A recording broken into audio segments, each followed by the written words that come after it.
What's up you guys, this is Chris. Today's video is inspired by a friend of mine who asked me how can I invest money, how can I start, I have no investments, no savings, how can I start investing and getting my house in order or my finances in order, considering I don't know how and I'm making what I'm making. So he asked me to make a video, he gave me an idea to make a video about with a salary of about $4,000 a month, or that's about $50,000 a year. What do we do? So here's how I'm gonna approach the situation. Given that I make $4,000 a month and I have no savings whatsoever, with that said, think of living paycheck to paycheck. So let's say it's January, 1st of January, I have no money, I get paid weekly, for example, $1,000 a week. First we need to assess what rent are we paying and what car do we have and what are our expenses for food. Those are the three major categories as far as I know, because everything else above that is just luxury and it's just pretty much stuff that we actually can live without. Basically things that we can live without is drinking or going out to drink or buying alcohol, cigarettes, eating out. We can basically cook and we can basically just not drink. And you might say, oh, where's the fun in that? Well, if you want to put your house in order, you need to actually not have fun for a little bit so you can have fun later on if you want. All those big millionaires and billionaires that everyone's talking about, do you think they were actually spending money like there's no tomorrow and somehow they ended up having those millions? It doesn't work that way. So first things first, I recommend, I've heard Gordon Ramsay, which I disagree on a lot of things, but a lot of things I agree with him as well, but mostly disagree. So he says, I think the rule was 30% of your gross needs to go towards rent. So in that case, if you make $5,000 a month gross, the rule is up to $1,500 a month you need to go towards rent. Now, if I'm not mistaken, Dave Ramsey says 25% of your net or 30% of your net, something along those lines. I don't know why people look at the gross. You're not making the gross amount, you're making the net amount. So what I like to do is maximum of 25% of your net income. For example, in this particular example, $4,000, make sure you pay up to $1,000 a month in rent. That's like the max you can go.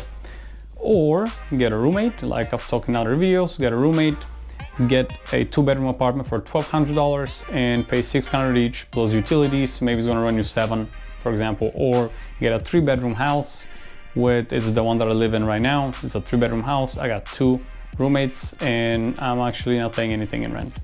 But that's because I actually own the property and I'm just renting the rooms out. Or that was gonna be my third option. Get a house, first-time home buyer, 3.5% down is all you need, plus closing costs and other costs associated with it, such as appraiser, inspector, and whatever else you need. Check with your current city and check with how things work in your state. I'm in Florida. Things definitely work different here than in other states. So this is the third option that you can lower that rent bill. Just get a house, let's say $100,000 property, nothing fancy, nothing, oh, I want something new because I don't have money but I want people to like me. Yeah, none of that thing. Just get a house for $100K, put 3.5% down, which is $3,500 as a first-time home buyer only, and that needs to be your primary residence. Just check with the lender or with the realtor if you work with one, get familiarized with how things work. And for this property that I live in right now, I put in towards it total of $7,000. Property is $115,000, so 3.5% was about $4,000, and the other $3,000 went for closing costs, surveys, and other appraisers, inspectors, and so on and so forth. But now, since your loan, in this case, in my case, I can only tell you my case because I don't know how other cases work. If I recall correctly, because my loan has been refinanced already, that's a topic for a different video. I'm using the BRRRR strategy. Before it got refinanced, I think my loan was originally for $111,000 and I was paying $850 a month. I have 3-bedroom, I live in one of them, and the other 2 rooms I rent out, and I rent out for $500 each, which means that $1,000 of income that I get, I paid $850 towards the mortgage, and I actually cover expenses such as electricity and water and internet, which run about $150 a month. So all in all, I don't pay any rent, so I live for free.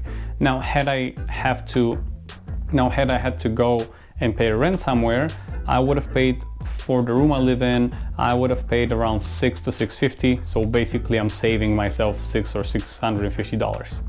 Now, the second thing, what car do you drive? What car do we drive is very important, because a lot of the time we drive a car that is financed, or even worse, leased, which means the car doesn't even belong to us after the 1 year, 2 year, 3 year, whatever the period there is. And then we're just like paying something that didn't really state for us at the end of the day, which is kind of stupid. Financing is the second option that you can do, which is also, I mean, I would not say stupid, but to each their own. At the end of the day, to me, I find it stupid. That doesn't mean just because I think it's stupid that, you know, it's dumb and no one should do it. To each their own. But if you finance a car, I am against that as well, because you pay interest. And that interest, as far as I know, if it's not a business expense, you cannot write off the interest compared to investment properties. You can write off the interest, or if you have a car, you can, you know, write off the vehicle. Different topic. But if you want a car, and I know a lot of you think that I need a reliable vehicle, I need to make sure it's 2022 car that hasn't been produced yet and is the brand is newest thing, because I need all those things. You don't. If you want to be rich, if you want to accumulate wealth, you have to like eat some shit, man. You have to not drive the best car. I drive a 2002 Toyota. It runs great, and I don't think I'll ever sell it. It costs me 24 cents a mile to operate, compared to Honda Civic and Toyota Corolla that are 2019 or better model. They run about 45 to 50 cents a mile. Mine runs at 24, which is great. Insurance is cheaper. Cost per mile as a whole is cheaper, so it's great. So I don't have a rent payment, I don't have a car payment either. So all in all, don't buy a car that is amazingly great, because for now you cannot afford it. Actually, don't buy anything that you cannot afford at this point in time. Just leave below your means, not above your means. Don't max out credit cards, just take advantage of the credit cards, don't max them out. But all in all, just buy a car that's going to serve you good. My car I purchased 3 years ago for $5,000, and that's exactly how much cash I had at the time. I wanted to buy a Honda S2000, that was 10 grand, but I'm like, you know what, I have 5, I don't want to deal with banks, I don't want to pay interest, so I'm just going to get this car, 5 grand, bam, and it's the best car I've ever bought. It's awesome. Anyways, I don't have rent, I don't have car payment, and now food. So food, every meal costs you around $10. If you think about it, breakfast is $6, lunch is $12, dinner is $20. Kinda, give or take like $10 to $12. So let's say $10 a meal, 3 times a day, that's $30 a day. If you eat out every day, that's $900 a month. So give or take $1,000 with an occasional snack. Now, from what I've read, and I'm gonna make a separate video on that, in which I'm gonna do 1 week living only on food that I prepped home. It runs you, from what I read online, between $2 and $2.50 per meal, which is $7 a day, which $7 times 30 is $210 a month, which is a huge difference. That's like about $800 difference, and you can save there a lot. So all in all, instead of living in $1,200 apartment, you can live and pay $600, let's say. Let's exclude the, you know, internet, cable. Oh, cable, don't get cable. Like, just don't. Like, you don't watch it. If you watch it, start reading books and start educating yourself on, you know, the University of YouTube about finances, and watch my videos more.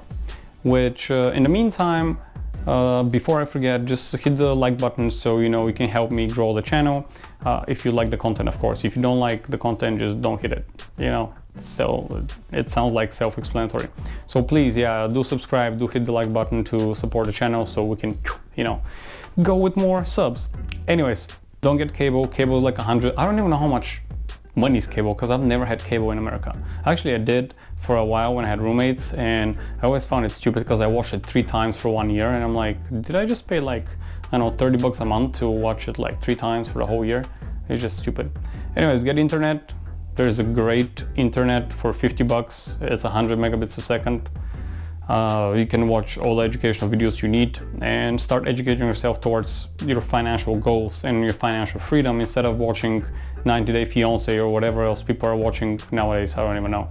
So instead of paying $1,200 in rent, you can pay $600 in rent. Instead of paying $150 for internet and cable, you can pay $50 for internet only. Instead of having like $230, because that's give or take $230 to $250 is the kind of average from what I know from my friends, car payment, you can pay none. And then another thing, the insurance on your car, instead of paying like $150 in full coverage, because when the car is financed, the bank usually wants their asset to be covered fully. Now you can pay the minimum plan, which is, I don't know, $50 or something like that. My insurance on my car is $40, $39 to be exact, and it's great. Now, before you get mad that I don't pay a lot of insurance, that's gonna be a topic for a separate video. Chill, relax. If you wanna pay full coverage, by all means, go ahead and pay full coverage. And the third thing with the food, instead of, you know, spending $1,000 a month, you can spend $200. You just need to spend a little bit more time, maybe while listening to an audiobook about finances or listening to channels like mine about finances. You can cook while you're listening to those channels, and now you're double dipping in your time, because all in all, in this channel you're gonna understand that I'm trying to portray how time is the most valuable asset that you have and nothing else compares to it.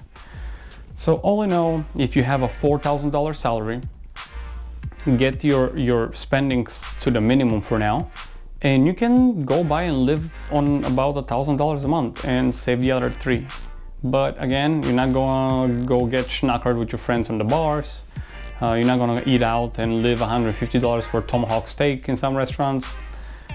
You're just gonna live below your means, and you're gonna be, you know, more wealthy. And when your friends are bragging how they bought the newest 2020 Toyota whatever, or, you know, Lexus whatever, you can drive your little beat up truck, but you know you have money in your pocket instead of having, you know, debt on your credit cards or debt on your car. And then when you actually have your financial house in order, it's very easy to not be dependent on your job, because, you know, oh, they're gonna fire me. Oh, big deal. I mean, I have money saved. I can go relocate. I can go work something else. It gives you so much freedom. Like, it's so, I don't know how to stress that enough. It's so insane how much, like, you go to work and you're like, I can not go to work today if I don't want to. It's not that I have to go today because I need the money. I mean, I'll go, but I don't really have to go.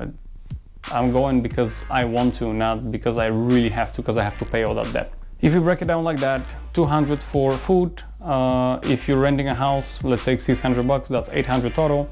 And you got $200 more for in case you have a car, which I highly suggest you trade it in, cash out whatever value there is into the car and buy something, you know, cheaper, like $5,000 vehicle, or save for a couple of months. And if your expenses are $1,000 and you have $3,000 more to work with, save for 2 months and buy a brand new car for $6,000. I mean, not brand new car, a brand new car for you, not a brand new car that just got out of the manufacturer, for $6,000. And you're gonna lower a lot of the monthly cash flow that you have will increase. Because otherwise, if we take the other example, we got $4,000 coming in and you got $1,200 going out for rent, $250 let's say for car, $150 for the insurance of the car, and $1,000 for food. I have no idea how much that is. Give me a second just to calculate it. I think it totals up to $2,600 total. I'll list it somewhere on the screen. But so from $4,000 coming in, you got $26 going out, and that does not include going out with friends. That does not include the newest iPhone, newest iPad, newest iWatch, and Apple Watch or whatever it is, all those little gadgets. That also your phone bill, because for the Apple Watch people actually buy a second line so they can pay another $30 a month or whatever it is. I don't even know. My line is $35. I have one line, it's $35 a month. I got unlimited internet. I mean, if you want to ask me what line it is, and if you're from Florida, I will tell you in the comments. I don't know if I should make the advertisement like that for a carrier, but it's just amazing. But anyways, all in all, if you take my advice and get $200 for food, $600 for rent, that's $800 total, and I'll put $200 for something else, whatever. Maybe you want to buy a 12-pack of Corona every now and then. what have you. That's $1,000. So now we got 4,000 coming in, 1,000 going out. So 3,000 you have saved every month. And if you rent for the year, that's $36,000 a year. And if you tell me you cannot buy a house because you don't have money for a house, if you save for 2 months, you can buy a house just the way I did, for $6,000 down, you know, 3 for the house and 3 for the closing costs, or save for 3 months, save $9,000 and start. Well, that was the episode for today. Don't let that be another episode that you just watch and you're like, oh, I learned that, so it's gonna happen by itself. No, you gotta go and do it. You gotta go and own your own dreams, basically. That's it for today. Keep adulting, guys, and hope you see you next time.